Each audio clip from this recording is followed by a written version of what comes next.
So I want to put a question back to both of you regarding positioning.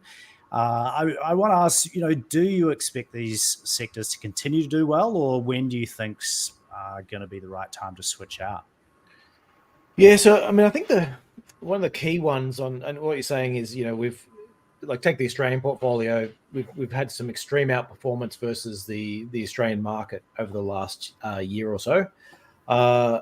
The issue has been that that hasn't, markets have been genuinely relatively weak over that period, and I think that's sort of typically how you see our performance on a relative basis is, if we can pick up outperformance on the way down and then sort of match the market or better if we can on the way up, we sort of feel that gives a much better profile for people's investments in terms of how they how we're achieving those investments.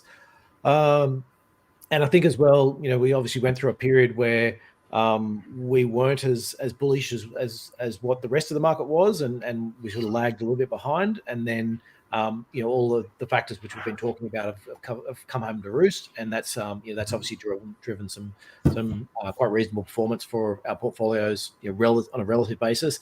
Unfortunately, sometimes that's not it's not a sales technique that people like to hear, because that's if you're doing the opposite, if you're just supercharging everything on the way up and the way down, then on the way up you can talk about how you can have these fantastically great years. The market was up 20 and we were up 30, and then but those companies, when the market's down 10, they might be down 20, and so it gives them that good story. Whereas when we've got the good story about saying, yes, we've done a lot better than this market, which did really badly, it's not as attractive as the market's just fallen 10%, our portfolio only went down by 2 or 3.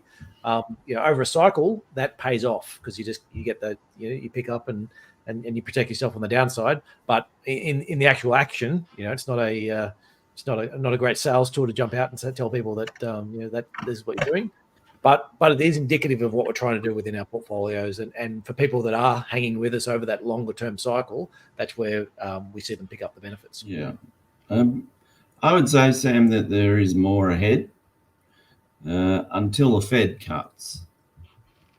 I would hold this positioning until then, or the market, sniffs the Fed about to break. That would be probably the turning point for when we would be looking at reallocating. But until then, I would expect outperformance in these spaces to continue.